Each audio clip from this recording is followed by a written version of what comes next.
This podcast is made possible by the generosity of listeners and viewers like you. Kindly consider a contribution through Patreon or PayPal. Links are in the details box. Any amount is appreciated. And follow us on social media. We're on Facebook, Instagram, and Twitter. The handle, the Beirut Banyan. Rate and review us on Apple Podcasts. And to stay updated with video releases, subscribe to our YouTube channel. Thanks for listening, and thanks for watching. I'm Rani Shatar, and this is the Beirut Banyan.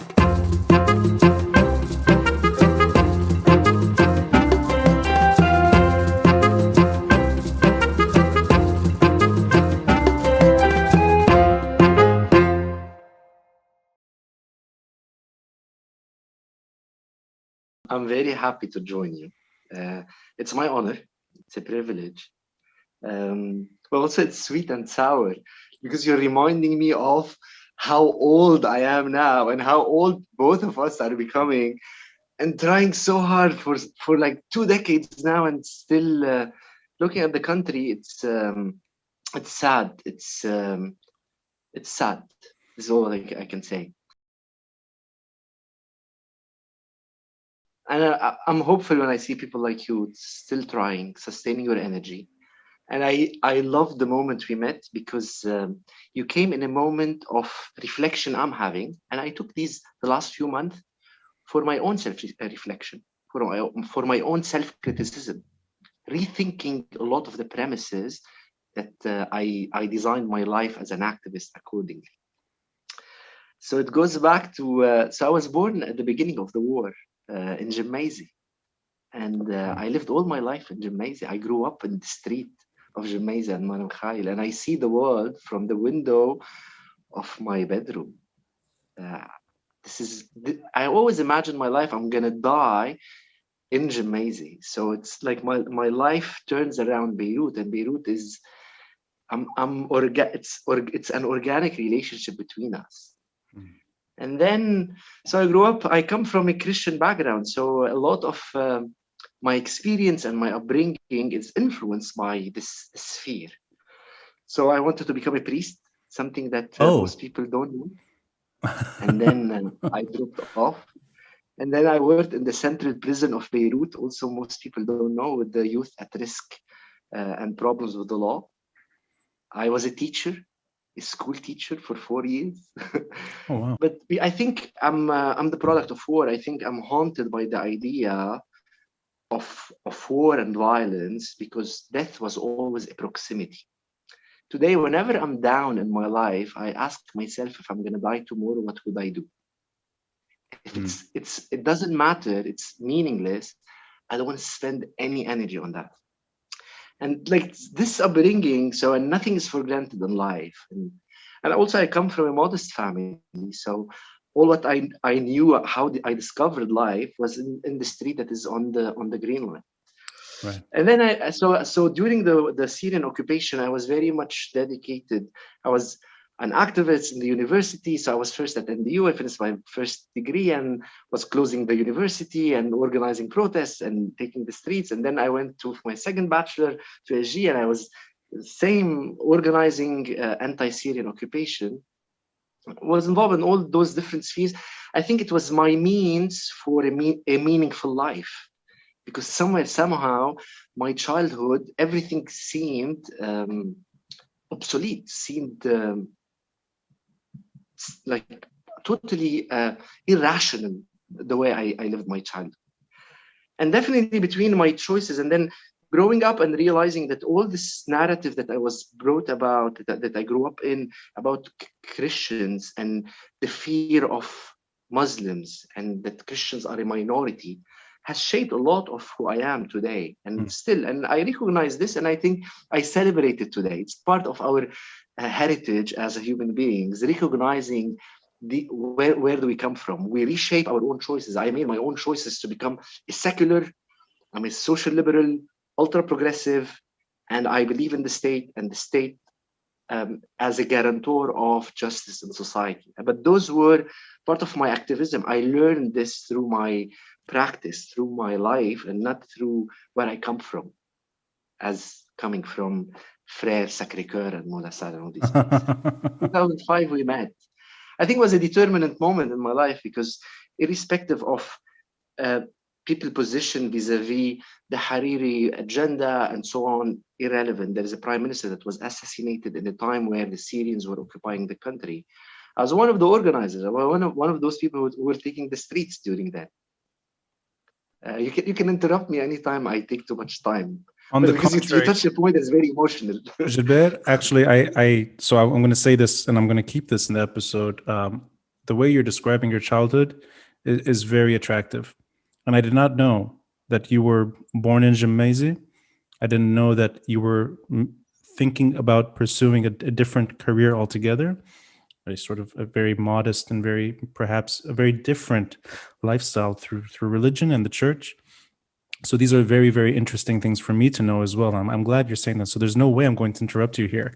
It's speaking volumes to me, because I really don't know you. I honestly don't know you pre-2005. So I'm glad you're kind of setting the stage for how you got here in many ways. So please keep going. So 2005 was the revolution and organizing, and I was part of a group who created something we call Nahwa al-Muwatiniya during then, like towards citizenship. And it's about promoting citizenship and accountability in government, but also promoting the role of the state to ensure social justice in society. So and during then, so there was the closing Beirut with Hezbollah and the FPM, and then again the Israeli invasion in 1996. So I was as well one of the organizers in 2006. I was one of the organizers as well as a movement. I was part of the civil resistance movement against the Israelis. And I remember in 2006 we organized 200 cars as human shields to cross to the south and get food there, because it's the Israelis who are invading our own country, irrespective of political position. Before I'm actually, this is the part I will interrupt you, because it maybe adds to the story. I was thinking today, when was actually maybe the first time I met you?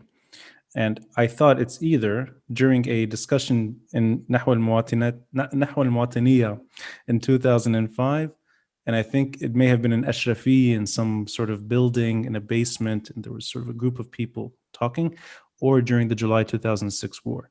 Because I spent that entire month in Zico House, volunteering with Oxfam. So I was basically distributing hygiene kits all the time. And I remember you. So I wasn't sure. My guess is I first crossed paths with you during the July war, but we didn't know each other, just sort of activists on the street trying to handle an emergency situation.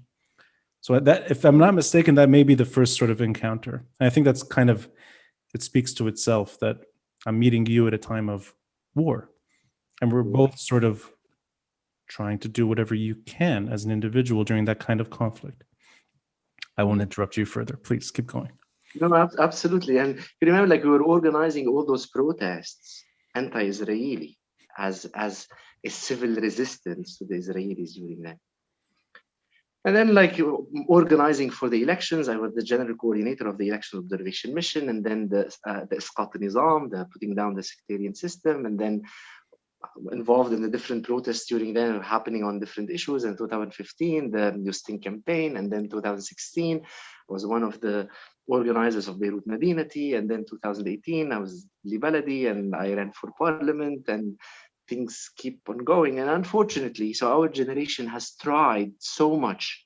We've dedicated our life. It's by choice we didn't leave.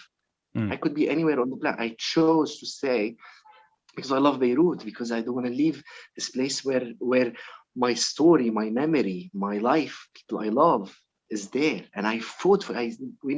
Our generation invested so much for it.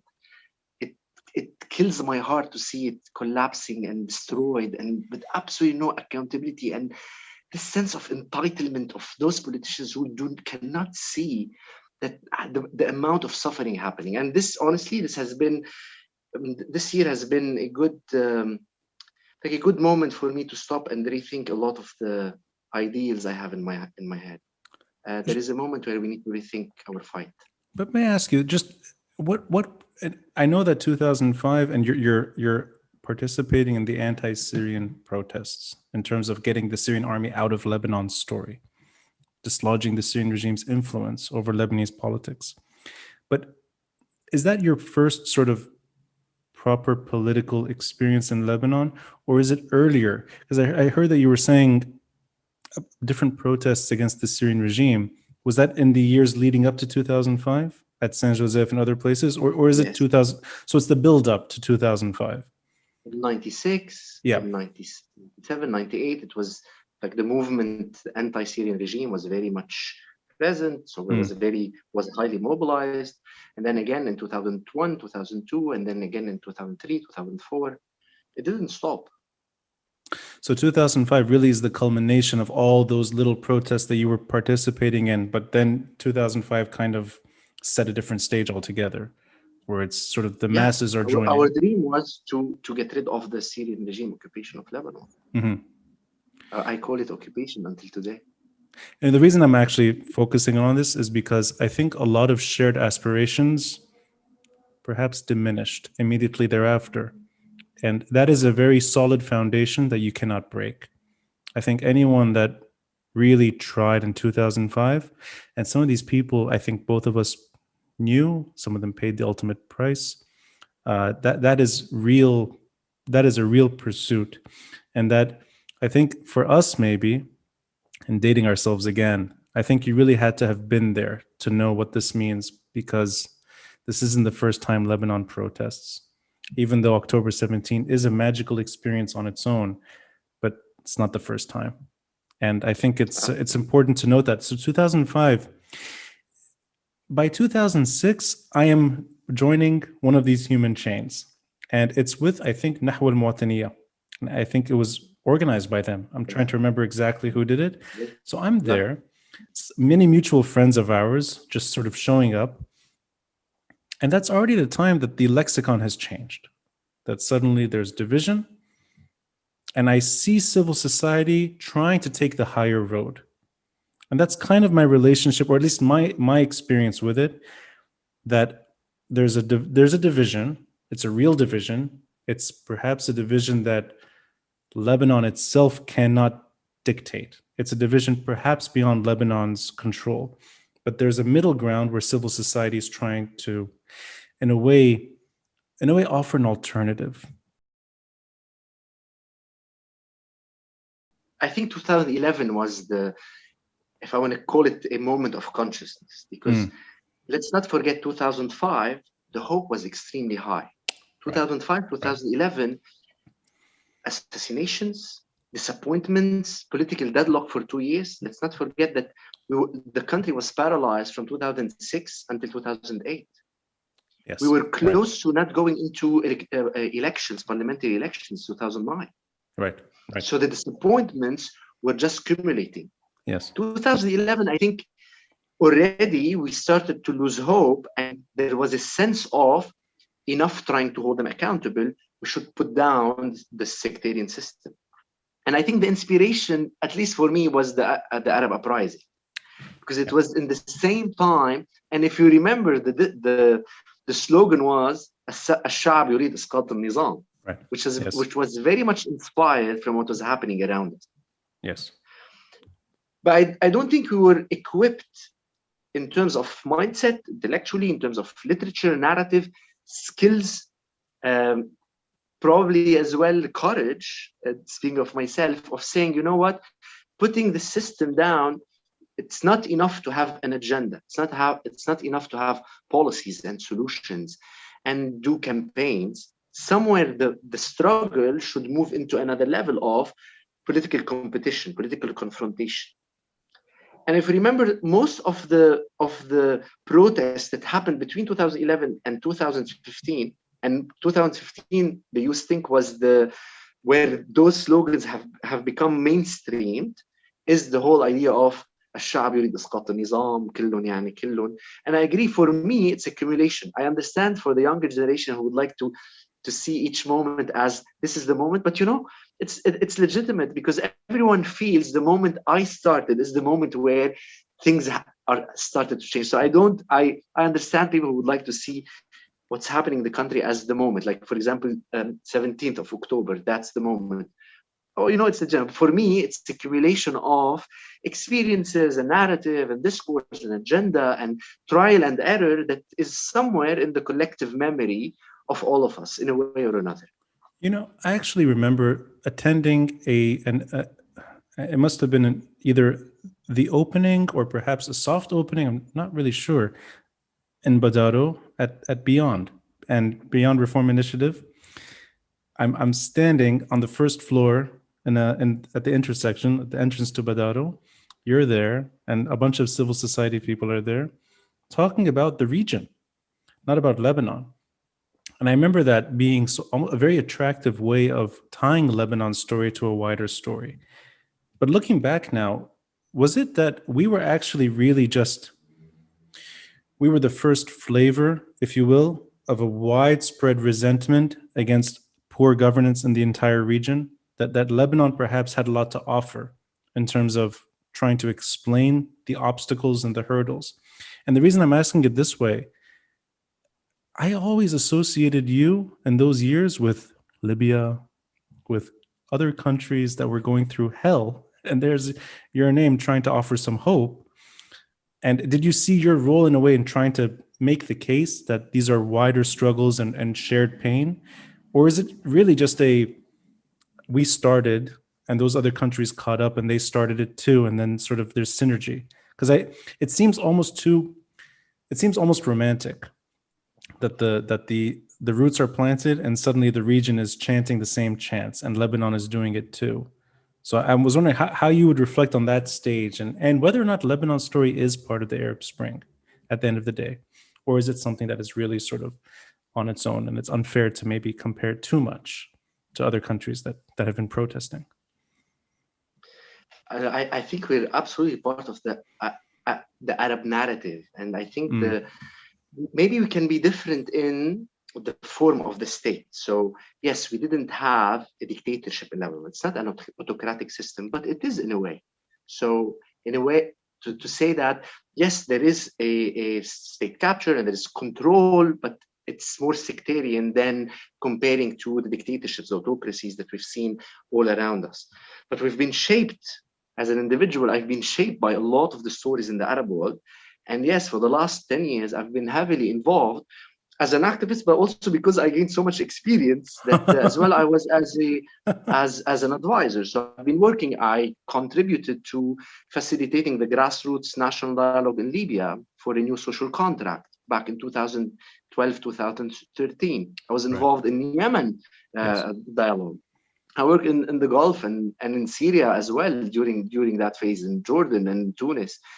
And I think I was very much inspired. Like, I can go back to the Libyan experience. So the experience of bringing all stakeholders together into one sphere for a new social contract, even the ones that you hate, for me was the moment of consciousness, something I would never do as an activist in Lebanon. Suddenly, the Libyan experience made me realize that maybe eventually we need to reach there, but in order to reach there, we need to make sure that the most vulnerable can sit on the table. The ones who are suffering can sit on the table, are already equipped enough to sit on the table. So just to say that I think I am shaped by a lot of the stories, and the Arab Spring particularly, and I wrote a lot about it and published a lot about it because I was so much inspired by this. Equally as well, I think we've been inspiring for the Arab world, and this is why when you see people of our generation in the Arab world, there's a lot of, especially the secular movement in the region, there is a lot of common pain, but also common aspirations. Right. And I'm thinking of the Saudis, I'm thinking of the Tunisians, I'm thinking of the Jordanians, the Syrians. So also those big generalizations about the Arab world, I don't conform with in no way. And I saw the Arab Spring as an opportunity for us to create more alliances and more collaboration and more exchange of knowledge and possibilities and practices. So in a way, I still do. Okay, that's interesting. So even if you fast forward until today, it's still a similar experience. It's not that Lebanon's situation stands out too much, because I'm always curious about just how relatable the stories are, especially when it comes to, you said it, a sort of a direct challenge against tyranny and dictatorial rule, or even military dictatorships, and then Lebanon's sort of very strange dance. Look, if we shift the terms, if we use, instead of dictatorships, tribal systems, and the tribe could be one tribe or multiple tribes. So we're not so different. I agree that there is something that we offer to the Arab world, and until today, is this space of freedom that we have. Yeah. And I think we should be extremely cautious not to lose it.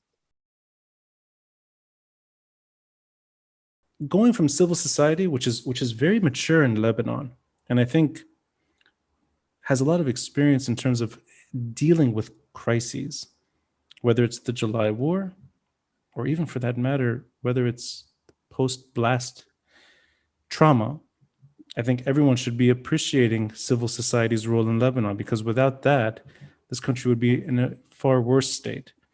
And that's not necessarily what civil society should be doing in terms of doing the state's job all the time when it comes to emergencies, but it does it quite well in Lebanon.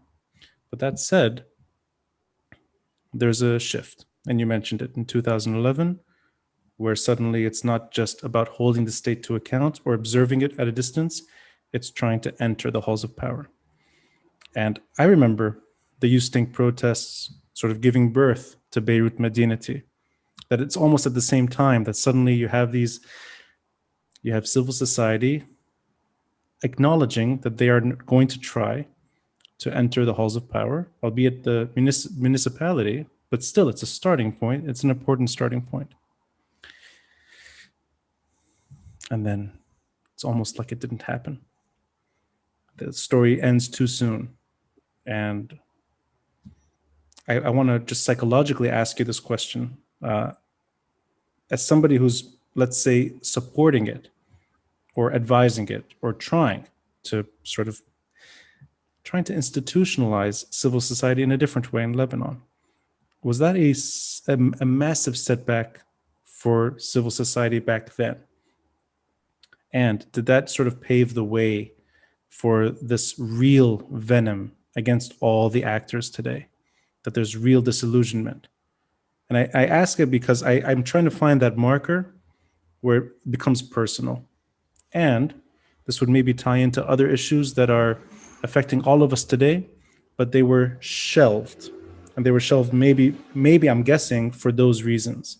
So if you can take me back to 2015 and 16, the sort of energy, accountability, You Stink, Beirut Medinati, and then the rapid fall of that moment. If I want to look at it from a temporal perspective, I don't see it as a fall. I see it as a fall in this moment because look where we are. But if I look at first civil society, it's the civil sphere where individuals come together around common interests, common agenda, rights. And my slogan in 2018 was moving from civil society to political society.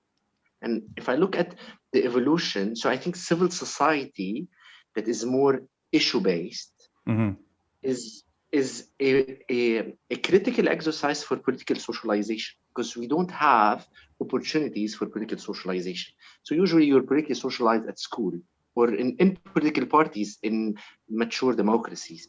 We don't have this. So civil society is the only sphere where I discovered that there is something called citizenship, that I have rights, I have duties. Right. I can participate. Right. It's my right to participate. I think this exercise has allowed a political consciousness within the civil society for some people to start thinking we want to shift from civil society to political society. It means we have a project for the country, and this project, there are individuals who are willing to represent this project in the state and move the state to this dream project that we aspire for.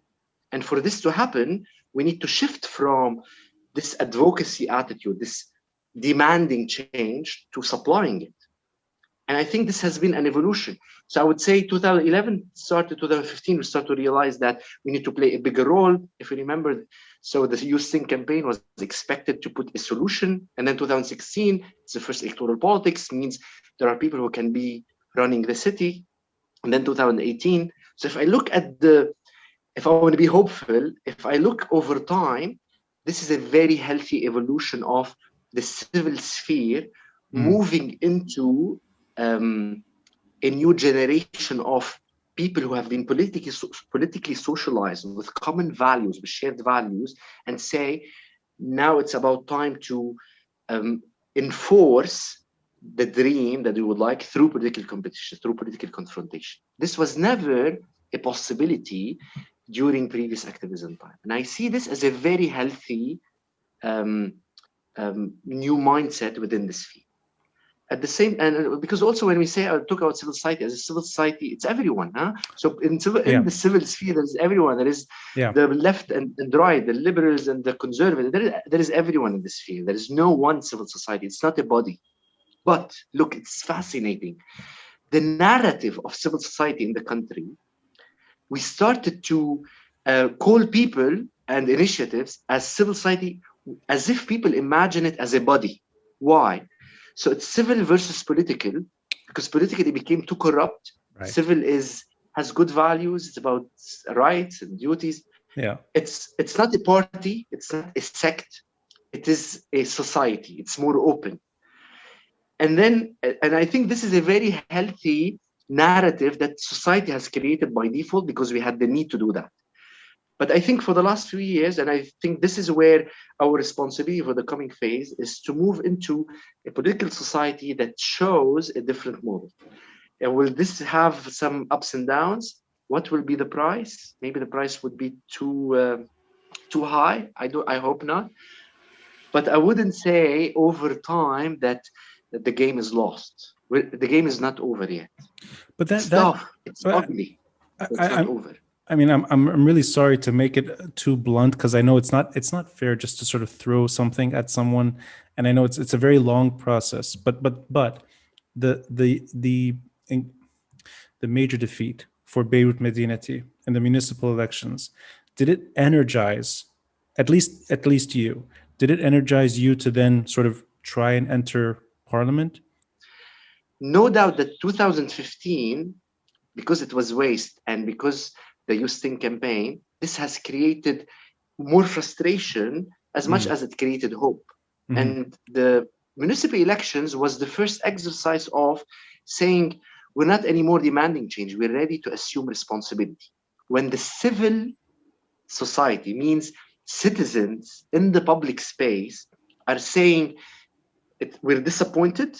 We want to hold you accountable. The state is weak, cannot hold you accountable. Now is the time we assume responsibility to build the state and hold you accountable and put you out of the political sphere. Right. Because a lot of discussions were, what are the strategies that are at hand? What can we do? We're not going to hold arms. We're not going to go violent. We've been demanding change and it's not happening. What is the only tool to impose change is political confrontation, is fighting directly in their own sphere, because we used to see it as their own sphere. We have nothing to do with politics. Politics is ugly. My mom used to tell me, like, don't go into politics. This is not for us. We're a decent family. So just like this narrative. Right. So I think this has been a revolution, and this has pushed me to go for the path of running for parliament in 2018. 2015 inspired 2016, 2016 inspired 2018.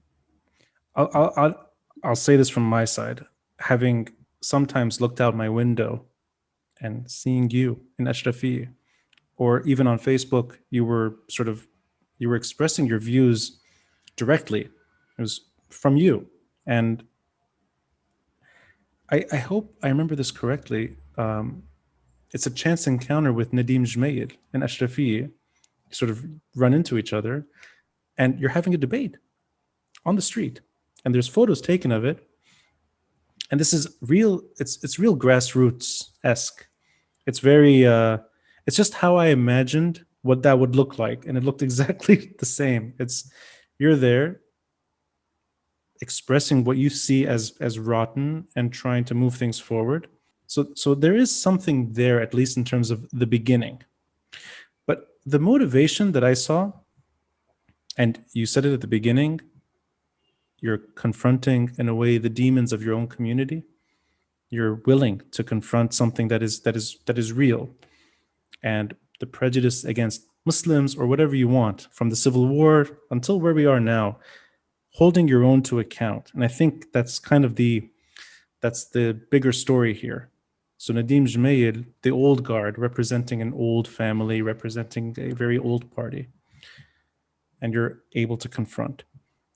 I think the first moment of, I don't want to say it's friction, but more in, I approached you and I saw you at Cayenne and we're both having a good time. And I kind of went in a different direction. And I told you that I think there's something missing in the story. That was Hezbollah. Now everyone kind of has their views on Hezbollah and they speak about it left and right. They speak about the group on their terms. Some are very loud, some are quiet, some don't. But now you can't find, there's not one room, one clubhouse room, one sort of TV station. There's not one area where Hezbollah is not discussed. But back then, it sounded like it's a deliberate decision to avoid that topic for now. That it's perhaps strategically better to focus on the things that are impacting all of us, and that's less to do with sovereignty and security, has more to do with really what civil society is there for. And do you see that as not necessarily not a mistake, but more that it didn't resonate as much as it should have because there's something so central that was left out of the equation? Or am I getting that wrong altogether? That had it been addressed, you think that it may have been even less appealing to sort of enter the stage and try to push through? Because it's hindsight, but that's really the beginning of our recent conversation, which I'm going to get into. But I think the seeds are planted there. So if you can say as much as you'd like, just in terms of deliberately avoiding one hot issue, but able to tackle pretty much all the rest.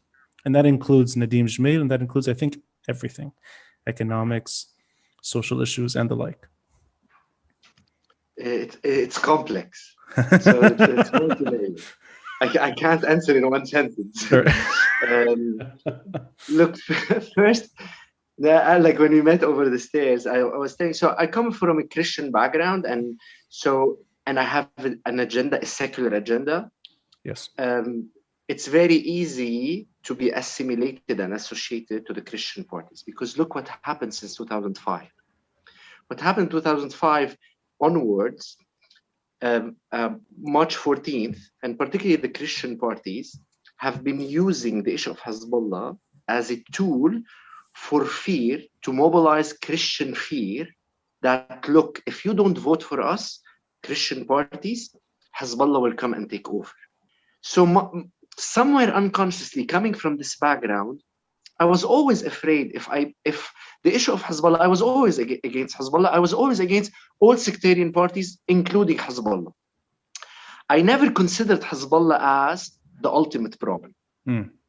But though I can see the risk that Hezbollah bring into the Lebanon dream I have, but Hezbollah the issue of Hezbollah has been associated directly as a sectarian tool to mobilize the Christians to vote for their parties. So when I met with Nadim Gemmayze, for example, Nadim's only agenda was Hezbollah. He has absolutely nothing else to talk about, because this was his main sectarian mobilization tool. If I fall into this, means there's absolutely no difference. This is why when I asked him to go for a public debate, was to invite him to discuss about other things, about social issues, economic issues, financial issues, environmental issues. And he didn't show up because the only tool he had was this. Keep in mind, during 2018, I had a full plan for a strategy for how to as well deal with Hezbollah issue. But I always perceived Hezbollah as an equal threat for the Lebanon I want to live in to other political parties. And here I apologize. And I told you this on the stage. And I think part of it is naivete.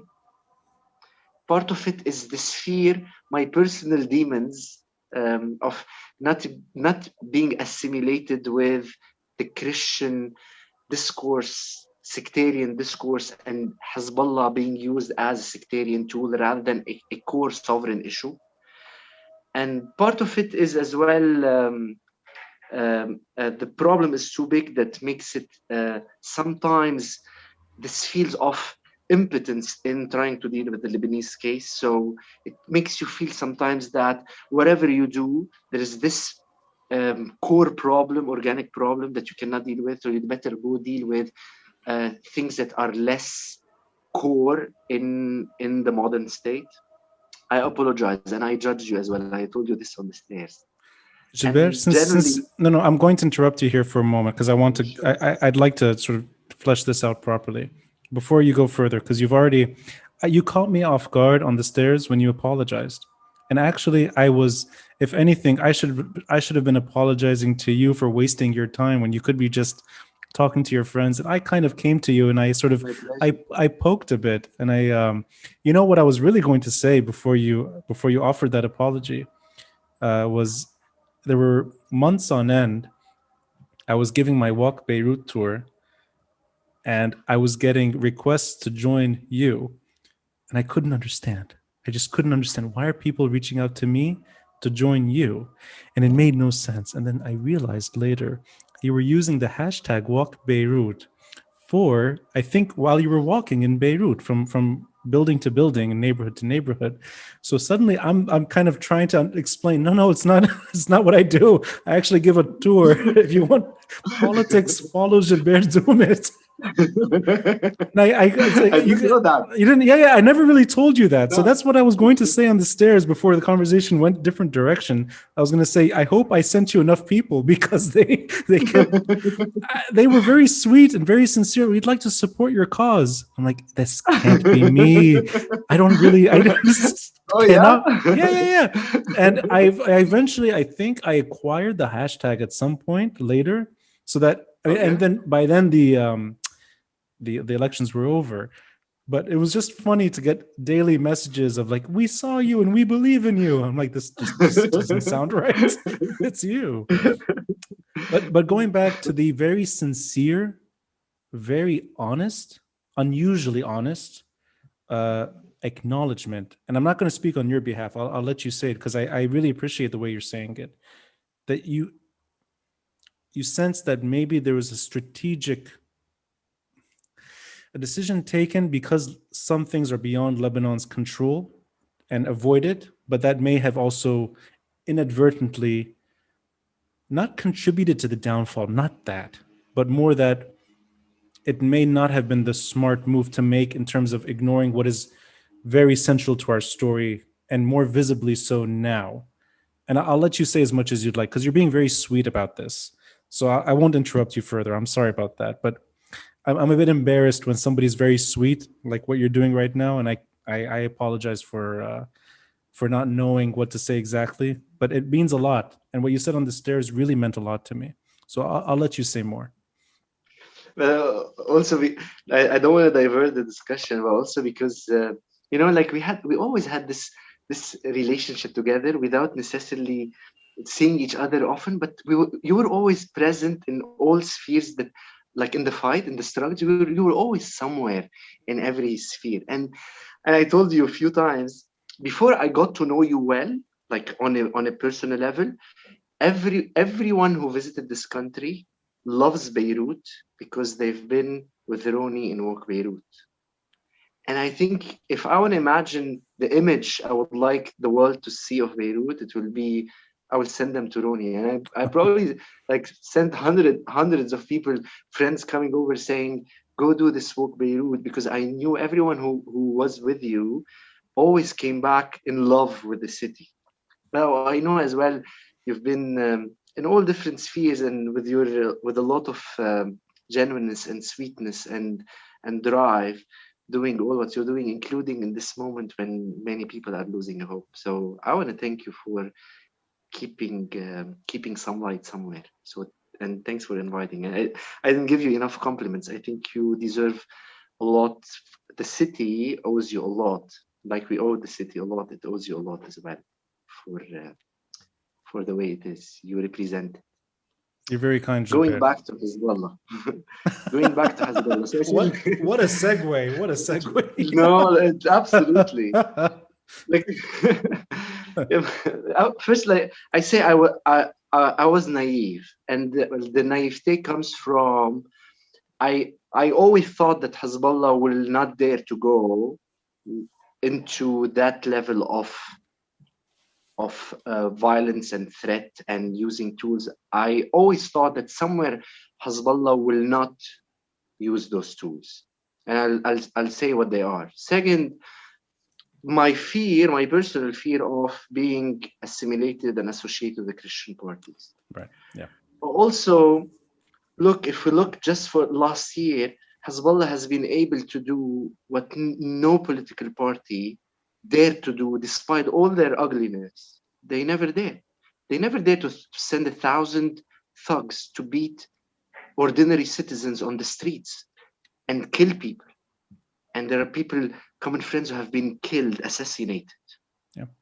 No one dared to do this.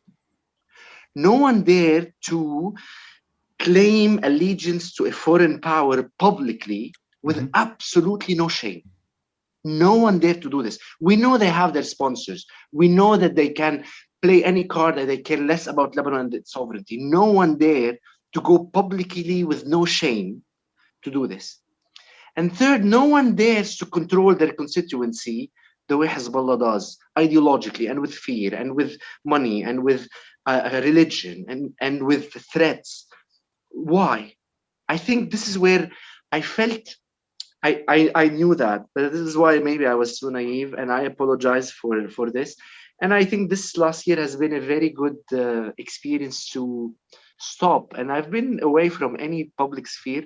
This is my first public engagement for probably 5-6 months, because I needed this time to rethink some of the premises that I've designed my struggle upon. And I can't not see the problem, the core, how Hezbollah is at the core of our inability to build a state.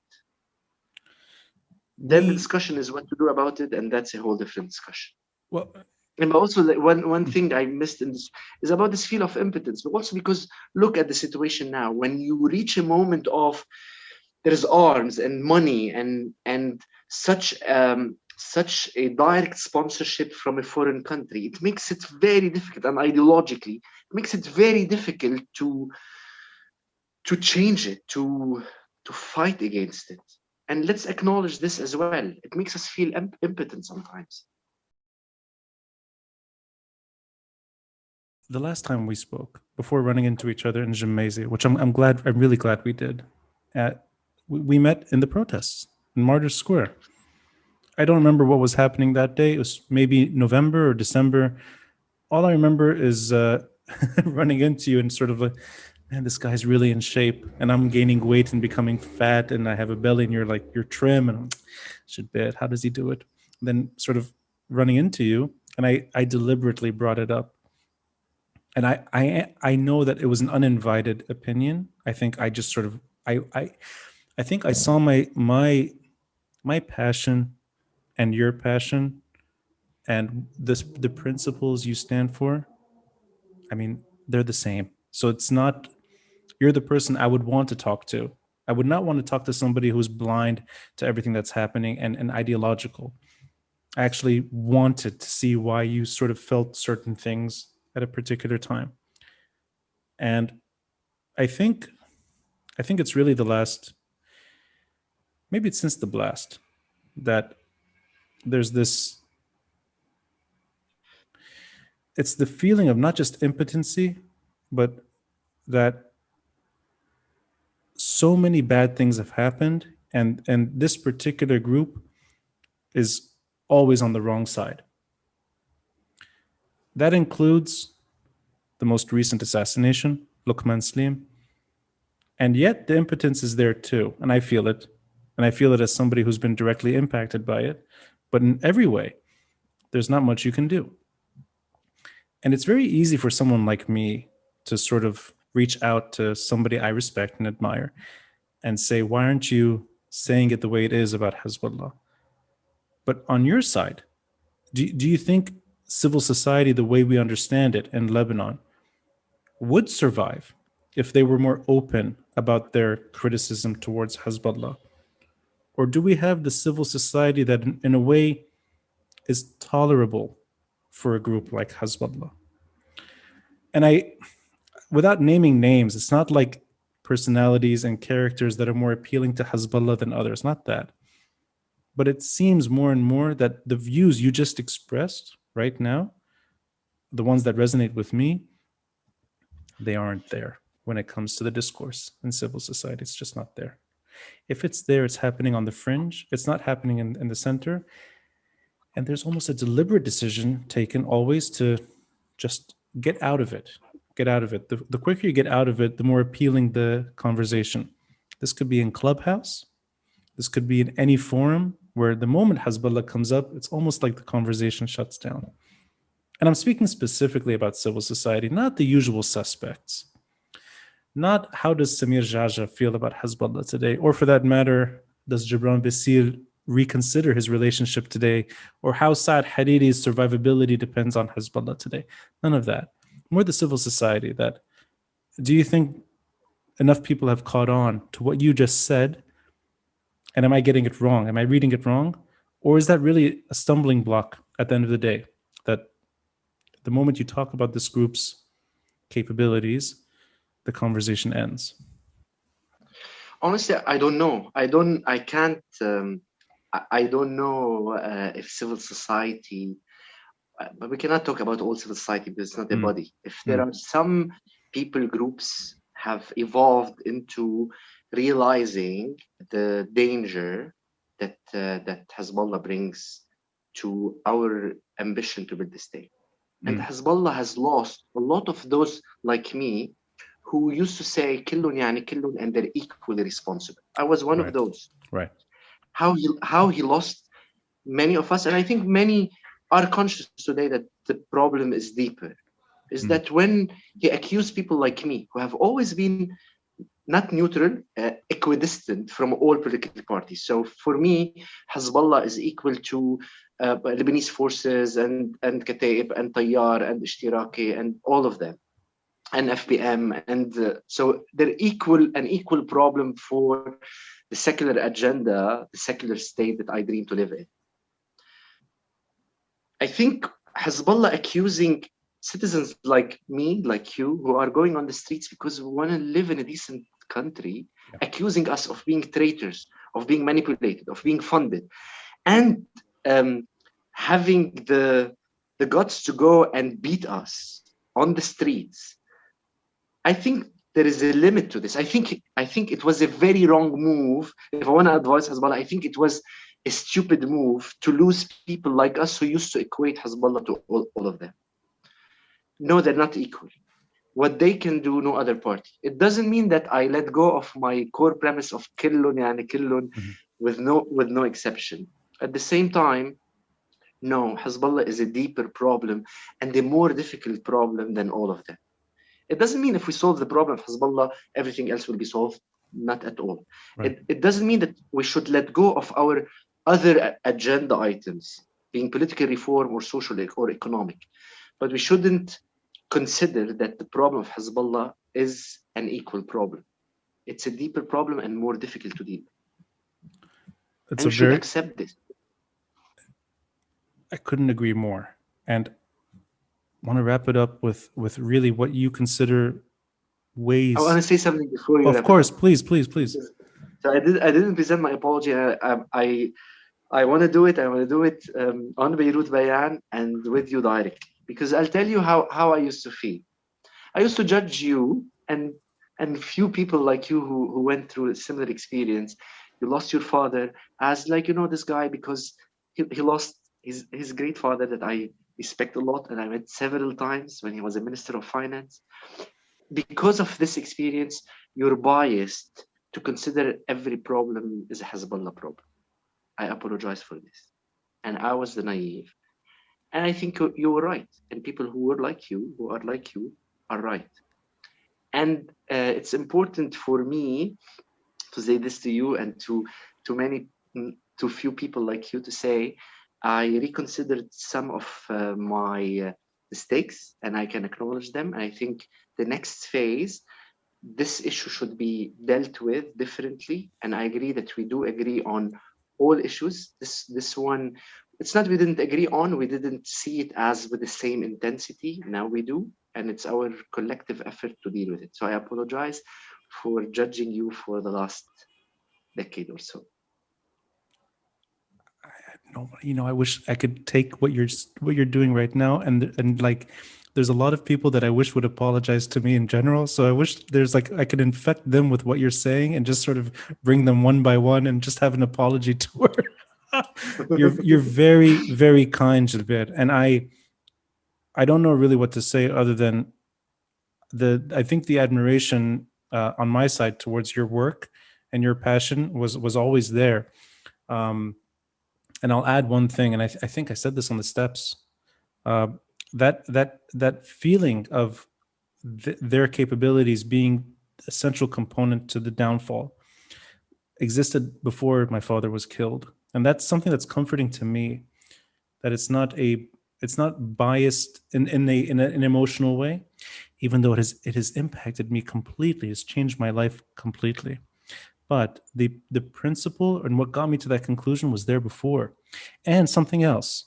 And if you don't mind, I'll share something that my father and I spoke about. This could be days before he was killed. He was meeting with civil society members, sometimes openly, sometimes not. And in those conversations, there was always the emphasis that the future of this country, it'll be in civil society's hands. That the disappointments of those protests that you participated in 2005, the March 14 moment, not the movement that took shape later, the March 14 spirit, if you will, the protests that happened leading up to March 14, not the dance later, not the political stuff, more the aspirations, that it's really civil society that will have to carry the burden, that the usual suspects disappointed all of us. And since we're there, we're really at those crossroads now where there's really no appeal. There's no appetite for the political class. It is a very hard thing to do now to defend Michel Aoun. It's very hard. Unless you're a diehard Michel Aoun supporter, it's very hard to offer a persuasive defense of this person's policies. It's very hard to defend Saad Hariri. Hard to defend almost anyone that you bring up now when it comes to the usual bickering. But civil society, I think, has a lot of respect. And I see a lot of younger, motivated, sort of politically minded citizens starting new political groups, trying to enter the halls of power in the coming years. I think everyone that I've spoken to, you know as well, it's a small crowd, but there is appetite, and it's coming, in my opinion, from the right place.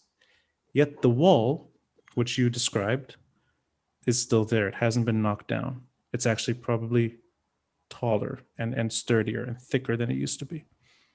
So let's go there. It's a difficult terrain, but what are the options available right now for civil society to yield a better future, so long as this proxy group, this militia, is in its current state? If I have the answer, I would have done it, or at least I would have tried to do it. Yeah. I think the whole world and the whole country has been paralyzed by this question. But look, I think Hezbollah is at its weakest. I don't think that the wall is higher at all levels. Not only from the social and economic problems, but also I think as well citizens in general, irrespective, and particularly within Hezbollah environment, can as well have been disappointed. I feel there is a change in all communities, and I think it's across all political parties. I don't think the wall is higher. I think because and I'll specify Hezbollah, but I think all of them are weaker, and this is why they can get uglier. The only problem is that Hezbollah can use tools that other parties might not use or might not be able to use. So this is the risk we have. But effectively, I think they're at their weakest. Unfortunately, I would have hoped that the price would be lower. That we wouldn't be paying the price of the whole country collapsing financially, economically, and socially. I hope it won't be from a security perspective as well. And that's the fear, that we're paying the price now, and they're paying the price of this the sense of entitlement they had for the last few decades. The problem is that all of them are weak. The problem is Hezbollah, when they're weaker, they can use tools that others cannot use. And this might be sometimes paying the price, our lives. It's easier said than done. But I don't think Hezbollah is stronger today. I don't think the wall is higher. But I hope the price will not. I hope Hezbollah will realize that will not make this country pay a high price for them to understand that they cannot control, neither by having more arms or by having more ideology or playing on fear or weakening the state. They will not be able to win this fight. I hope they will realize earlier than the price that we might have to pay. If that doesn't happen, and this is all speculation, and I'll say this acknowledging that this is just a hypothetical, the disdain for Syria's involvement in Lebanon culminated in 2005. The real disdain for all types of crises that were impacting us, in particular the trash crisis, but it was really just a culmination of a stagnant, eroding state, led to the You Stink protests. A wobbling economy that ultimately crashed, and a type of politics that is really just horrible for any population. And you have this sort of preserved entourage while the population is suffering. It's just a number of incidents, and you have October 17, a genuine desire for something else. Can you see something similar when it comes to political violence? And Hezbollah is the most recent construct of this, but just in general, a group that can dictate its terms through violence. Is there an appetite for expressing enough with Hezbollah, or is that the ultimate problem at the end of the day, that Hezbollah is not something you can openly challenge? It's made up of Lebanese, it's based in Lebanon, its history is Lebanese, even though it's funded from abroad, but still, it's a Lebanese group with a Lebanese component, and it's part of Lebanon's story. That you'll never see the kind of momentum against Hezbollah that we saw against the Syrian regime, or for that matter, against the political class. And that you can throw them in when you say killun yani killun, but you cannot say Hezbollah will be'in. That doesn't happen. But could that be on the horizon if things reach that point where the country really is, I mean, it's suffering already, but where it's in a free fall? And I don't know if we've already reached that point. But do you see that in the cards, or is that just that cannot happen in the Lebanese story? I'm not sure I got the point. The point is, so Hezbollah, and then, no, not killun, yani killun, and then ally with everyone else against Hezbollah because Hezbollah has arms. Is this? It's more that dislodging the group's capabilities from the Lebanese story as an expression from within, not a geopolitical struggle, not a deal between America and Iran, not Saudi-Iranian talks or whatever. More that the Lebanese are fed up with Hezbollah the way it exists. Could you see that on the horizon? And then that sort of takes a life of its own, where Hezbollah is in a way forced to reconsider itself, the way it operates in this country. Unfortunately, it will continue to be a geopolitical issue. Mm-hmm. No matter what we do, we know it's and we are now at the highest tension geopolitically. With all what's happening with the gas, what's happened with Iran, what's happening between Saudis and the Iranians, we're at the peak of it. Mm-hmm. We cannot disregard this component. No country live in a vacuum. Right. At the same time, with our own limitations as citizens, what is available within our own hands, we should be doing, because we shouldn't be waiting. while being conscious that we know it will be part of a geopolitical deal, and this might be even a higher price on us, and as citizens we don't have enough leverage to stop any geopolitical deal, whatever the outcome will be. At the same time, at the end of the day, I'm a citizen in this country and I have those rights, and I'm going to keep on claiming them as long as I would like to live in this country within the dream I have for it to be a secular, progressive, social liberal state. So I'm not going to let go of this fight. And we should do whatever is within our own means for this to happen. In any case, do I see a higher momentum? Yes, I do see a higher momentum. And I think, is there a higher realization that Hezbollah is a deeper problem than all political parties? Yes. Do I see that we should deal with the issue from a linear perspective? I think we should keep on dealing with the problem as a complex problem. Yes, it is a Hezbollah problem, but it is as well a political problem and social and economic, because also building a state is complex without diminishing of the seriousness and the depth of the problem that we're dealing with by having an armed group that is Lebanese in Lebanon for any state is going to be built. So I would suggest, my recommendation would be, like my thoughts would be, keep it complex without diminishing, and keep on considering that what the most difficult problem to deal with is an armed group within the country. You know, on a selfish level, because we aired out all these things and you gave me twice the time that we agreed to, I actually don't know what we're going to talk about when we run into each other again.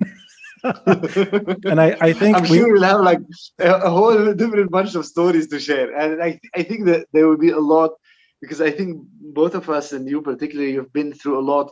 I have a lot of questions for you. I can ask them now, or we can ask them when I meet you over the stairs. It's your call. I have a lot of questions for you that I never asked. They were always in my head.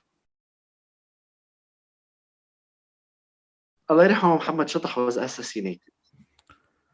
It's your father. It's not, it's personal, it's not political. It's very political as well. I had always this question, but you cannot ask those questions to people who it's like, it's your father. It's nothing like anything for anyone. So when you say Hezbollah assassinated him, what is the not the argument? What is not even the proof? Why you say this? I want to know why you believe so much that Hezbollah killed him.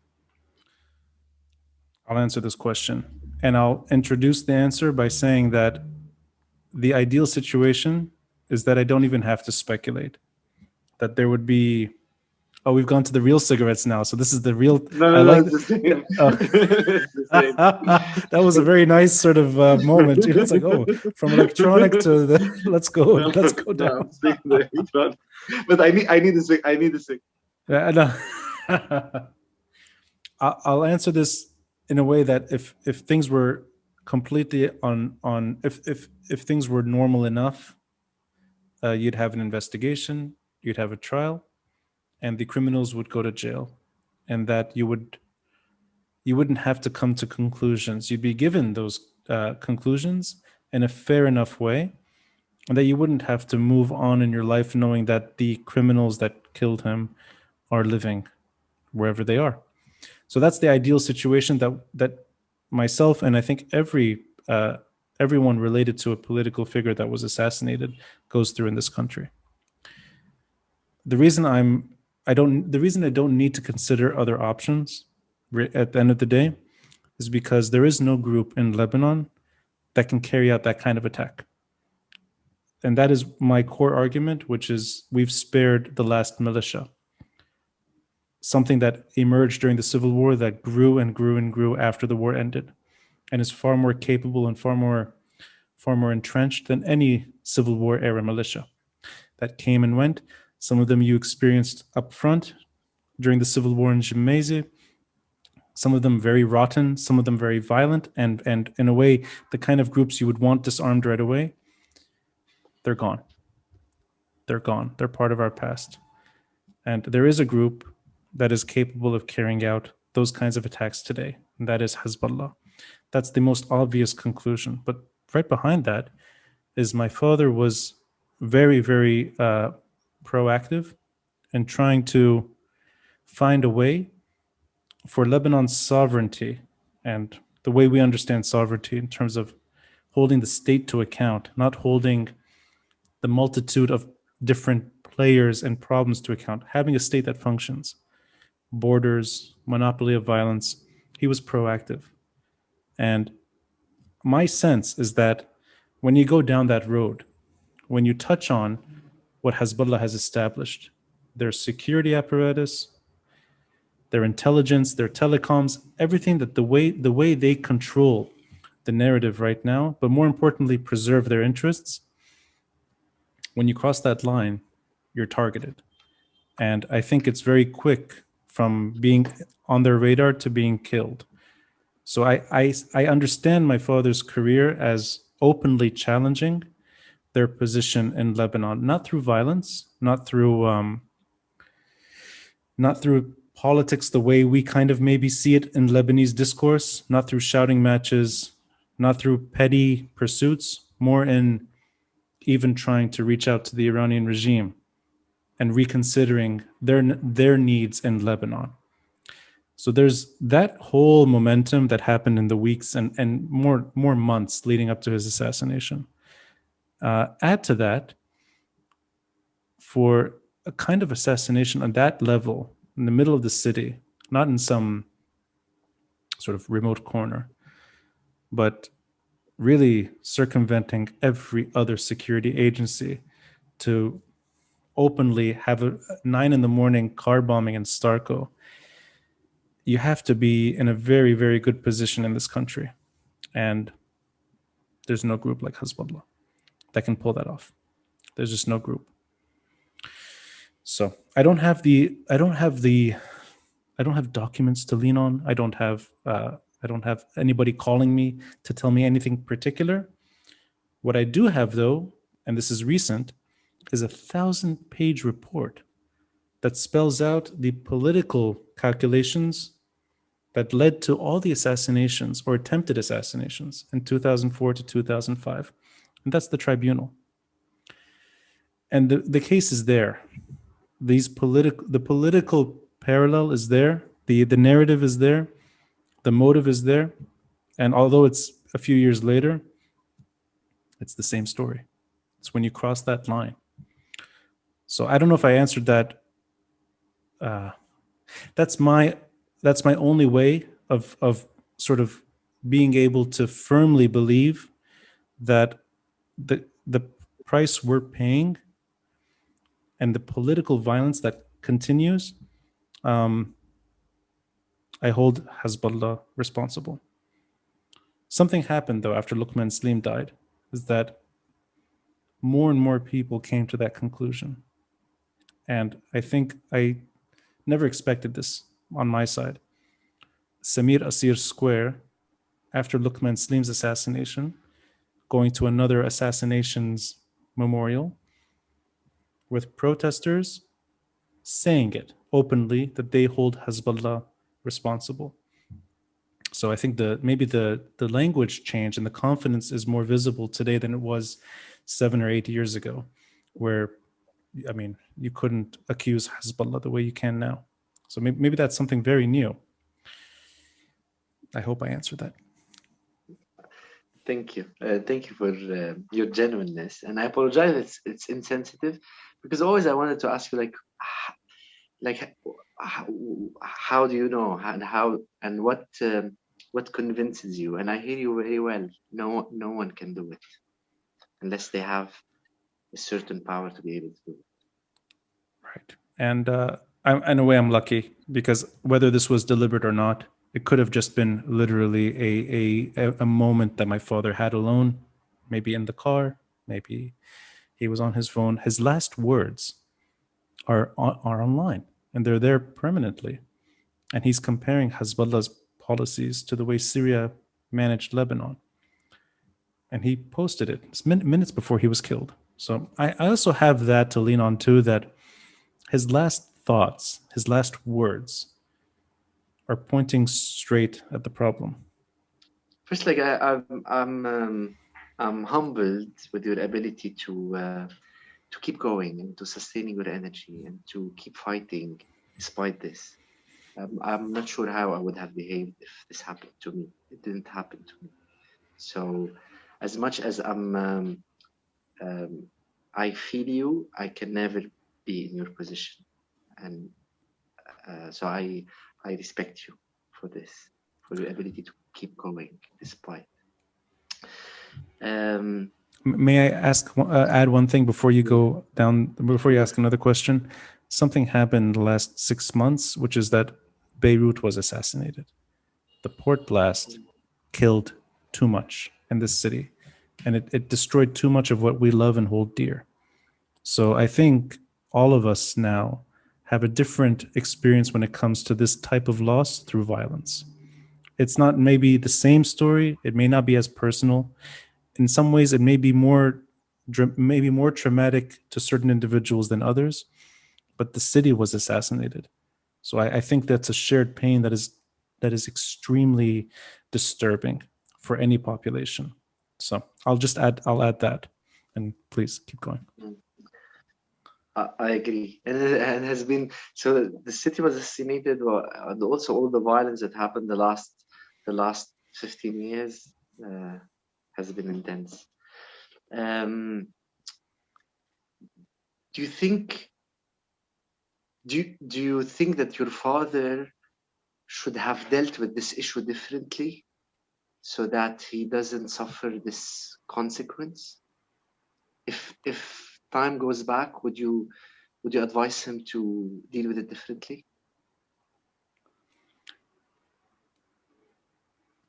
I got very lucky. I had a father who thought of me as his best friend. So the relationship was very solid, not one of parental guidance, rather more of we could talk about everything, and I had I had a very, very healthy, loving relationship with him. So I asked him those questions, and I'm happy I did. Uh, I don't think he would have ever lived in a country where he had to be followed by security, even if that security was provided. He would rather drive alone and sit at a cafe with people, or sometimes with me, or for that matter, he would like to walk on his terms, Ashrafiyeh or the Corniche or wherever, and wear what he wanted to wear, not sort of the suit and tie, more just a beret and maybe a light jacket. And I think that's the kind of country that he would not live here, or let's say he would not be in that position if he could not get that as well. So I know that he chose to live what he thought of as a normal life in this country, and there was a cost there to begin with. That included other. There was he was exposed in ways that perhaps he didn't need to be. But I'm certain about something, that even if when the opportunities were there, he could have gotten out. There were other jobs available. Actually, even to the point that I think they were probably promotion compared to where he was at that in that sense. Almost like that's the job you would want to retire with. I think he was so disinterested in a comfortable, secure, pleasant, sort of easygoing retirement package, and he wanted to, in his way, honor a country that he loved dearly, and also honor, I think, people that he lost, people that he admired, many of his friends. Some of them were friends from the past, and Bassel Flehan is one example. And I think he saw it as a necessity that you can't escape this. And once you're in it, if you back down, it's almost like you're deliberately acknowledging defeat. And I don't think that was in the cards for him. I think he always preferred a creative solution to cowardice or retreat. So all those disagreements that he would have with Saad Hariri, all those shouting matches he would have with technically his employer or his colleagues. Many of them he couldn't stand. I think he saw the purpose of restoring Lebanon the way he remembered it, which isn't exactly a dream come true. It's not like the 1960s is the best example of statehood and a functioning state. Lebanon was never great. But it's a point in time where you could hold it to account to a certain degree. And it was livable to the point that if there were problems, they weren't always expressed violently. I think he wanted to go back and reclaim something that worked and sort of use that as the starting point. That was his passion. He used to just love watching the marathon go by on Bliss Street, where he used to live, and just sort of seeing runners in the morning. I think to him, that was the kind of country and city that he enjoyed, just a sense of normality. I know anything that I said to him would never change his mind. Any other career would have never been an option for him. And he had many opportunities that he deliberately turned down. So in a way, I'm glad that he showed exactly where his heart was. It was in this city, and really, really for this country. And yeah, that stuck with me. That kind of passion resonated with me deeply. So that's something in a way, I know that he chose the path that was perhaps riskiest, but he did it because he believed in it. There's no better role model than that. I spoke too much there. I apologize. What do you want to tell him now? Oh, no. Well, Donald Trump was president. I mean, what? This is how bad the situation is becoming. Yeah. You thought it was bad when you were around? You have no idea. I think that's what I would say. Do you remember Donald Trump? But I would also, I say this, he was not around, but I know that October 17, the aspirations that sprung up on October 17, I think there's an overlay with those aspirations and people that tried in the past. So it could be Samir Asir. It could be anyone who tried and was killed trying. I think they line up. So I believe in this, that he saw Lebanon in the direction it was going. He believed in civil society, and he believed that they would be the ones to carry through. And I mean, October 17 represents all of that. And I think that was the magic. That finally, it was the next chapter that started. So I would not tell him that Aoun and Hariri are still around. Let him rest in peace. Please don't. Berri is still.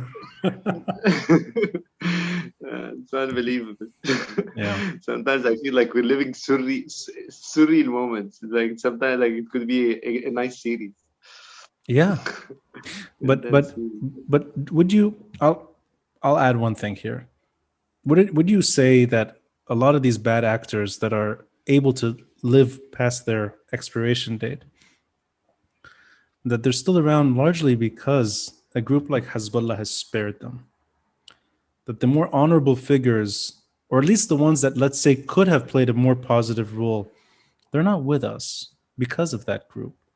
But instead you have watered down opponents and real sort of pathetic entourage today that is still trying to navigate the ship. Is there some burden there that you would put on Hezbollah, at least in where we are now, that this is the group that we have to deal with? At least I think the fight would have been easier, more possible, right? Without having Hezbollah, an armed group in the country. Because look, in fact, when I look back and see how Hezbollah behaved in moments for right or wrong reasons, irrespective, what they allowed themselves to do, when we look back now,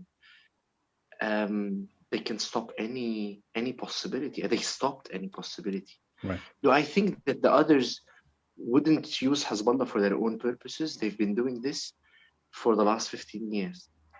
But irrespective, the fight would have been easier, would have been more possible.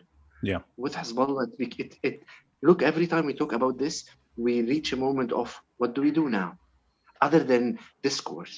Because also, this is one of the problems of March 14th, is that March 14th, the political party, is not the aspiration. Yeah. Is that all what they did is just having a discourse that plays on Hezbollah's arms as a fear factor to mobilize their own and to be corrupt for their own purposes.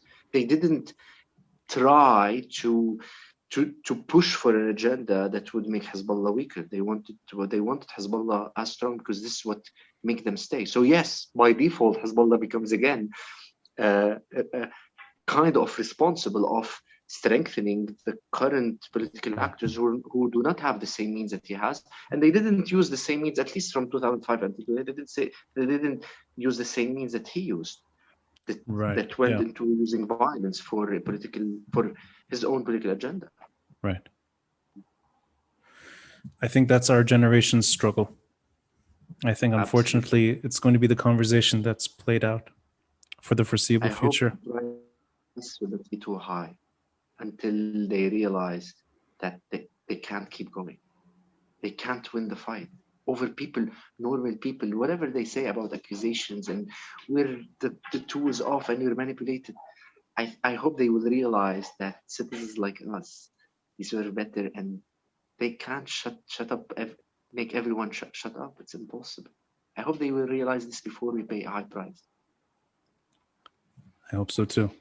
And now that I know that you are Gemmayze, I know when I walk down Gemmayze and I walk up to Maran Ula, and if I see you again, your life story really resonated with me.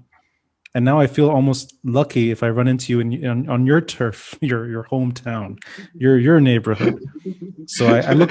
Please, let's avoid this. No. I don't want to have my own turf. I don't have another manta for me. Well, you know what? You're right. Gemmayze has become everyone's turf anyway, so it's almost absolutely. But that you have the wider story. You've seen Gemmayze. You've seen Beirut change.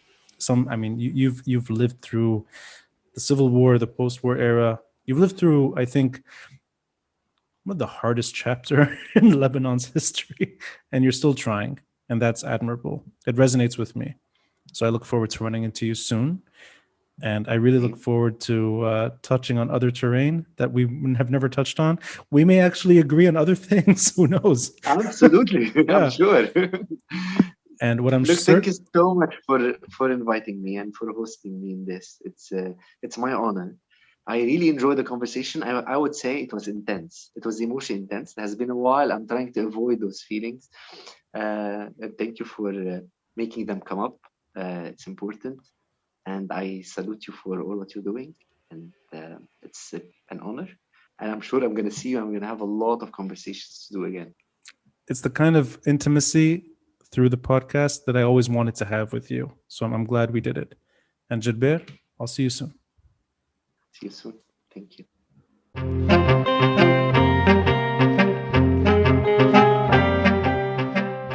Thanks for listening and watching. And a friendly reminder to support this podcast by contributing through Patreon or PayPal. All links are in the details box. Until next time, I'm Rani Shatah, and this is the Beirut Banyan.